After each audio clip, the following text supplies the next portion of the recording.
আমরা গত পর্বে দেখেছিলাম ঝাউদিয়া গ্রামে কেউ সন্ধ্যার পরে বের হলে তাকে একটা কালো ছায়ায় টেনে নিয়ে চলে যায়। এই গ্রামে সন্ধ্যার পর কোনো বাচ্চাও যদি ভুল করে বাইরে বের হতো, ওই কালো ছায়াটা সেই বাচ্চাকেও টেনে নিয়ে চলে যেত। হঠাৎ একদিন এক সন্ধ্যায় রকি ভাই নামে একজন ব্যক্তি এই গ্রামের ভিতর ঢুকে পড়ে। সন্ধ্যার সময় গ্রামের পরিবেশ একদম নিস্তব্ধ দেখে সে বাইকটা দাঁড় করায় এবং যখনই সামনের দিকে তাকায় দেখে যে সাদা ড্রেস পরা একজন ব্যক্তি তাকে বাইক থেকে নামতে বলছে। বাইক থেকে নামার পরপরই ওই ব্যক্তি বলে যে দ্রুত তুমি আমার সাথে চলে এসো। এই বলেই ওই ব্যক্তিটি পাশে থাকা যে ঘর ছিল ঘরের ভিতর ঢুকে যায়। রকি ভাইও তার পিছন পিছন চলে আসে। তারপরে রকি ভাই ওই ব্যক্তিকে জিজ্ঞেস করে, কি হয়েছে ভাই, তুমি হঠাৎ কেন আমাকে এইভাবে নামালে এবং এই ঘরের ভিতর নিয়ে আসলে? ওই ব্যক্তিটি রকি ভাইকে কালো ছায়া সম্পর্কে বলতে থাকে। এই কথা শোনার পর রকি ভাই একটু ভয় পেয়ে যায়। তখনই জানালার পাশ দিয়ে পায়ের শব্দ শুনতে পায় রকি ভাই এবং বাইরে বের এসে দেখে যে দুইজন ব্যক্তি একটা লাশ নিয়ে সোজা সামনের দিকে দৌড়ে চলে যাচ্ছে। রকি ছিল খুব সাহসী একজন বালক। সে কোনো কিছু না ভেবেই ওই দুইজন ব্যক্তির পিছু নেয় আর দেখতে পায় যে ওই দুইজন ব্যক্তি লাশটাকে নিয়ে একটার কুয়ার কাছে আসে এবং কুয়ার কাছে আসার পর লাশটিকে নামায়। এরপরে পিছনে ঘুরতেই তারা রকিকে দেখতে পায়। রকিও সাথে সাথে হুঙ্কার দিয়ে বলে, তোমরা একে মেরে ফেলেছো কেন?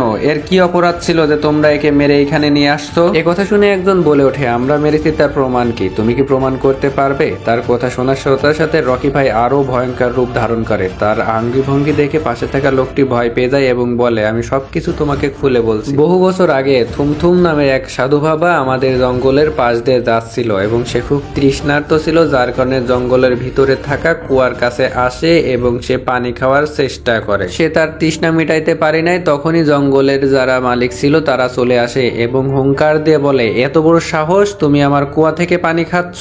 তারা সাধুকে অনেক অপমান করে। অপমান শুনে সাধু বাবা বলে যে সামান্য পানি তো আমি খাইতেছি, পানি খাইলে কি এমন হয়? আমি অনেক দূর থেকে আসছি, আমি খুবই তৃষ্ণার্ত, পিপাসায় আমার বুকটা ফেটে যাচ্ছে, যার কারণে একটু পানি খেতে চেয়েছি। তোমরা এরকম করছো কেন? এই কথা শুনে ওই মালিকেরা আরো খেপে যায় এবং তাকে মারতে শুরু করে। মারতে মারতে এক পর্যায়ে তারা জঙ্গল থেকে এই সাধু বাবাকে বের করে দেয়। জঙ্গল থেকে বের হবার পর সাধু বাবা থুমথুম অভিশাপ দেয়, এই কুয়া থেকে কেউ পানি খেতে পারবা না, এই কুয়া তোমাদের রক্ত শুষে খাবে। তার কথা শুনে সবাই হাসাহাসি করে এবং সাধু বাবা থুমথুমের দেওয়া অভিশাপকে এরা মজা হিসেবেই নেয়। কিন্তু এর প্রভাব পড়তে থাকে কয়েকদিন পরে। ফসলের জমি সব শুকিয়ে যায়, কোনো ফসলই হচ্ছিল না। গ্রামের ভিতরে যে বাজারগুলো ছিল, দোকানপাট ছিল, সেখানে কোনো লোকজনই ছিল না। আমাদের পূর্বপুরুষেরা যারা সাধু বাবার সাথে মজা নিয়েছিল তাদের পরিবারের সবাই হঠাৎ অসুস্থ হতে থাকে এবং মৃত্যুবরণ করতে থাকে। সবাই মারা যাওয়ার কারণে তারা একটু চিন্তিত এবং আতঙ্কিত হয়ে যায় এবং ভাবতে থাকে কিভাবে এ থেকে পরিত্রাণ পাওয়া যায়। হঠাৎ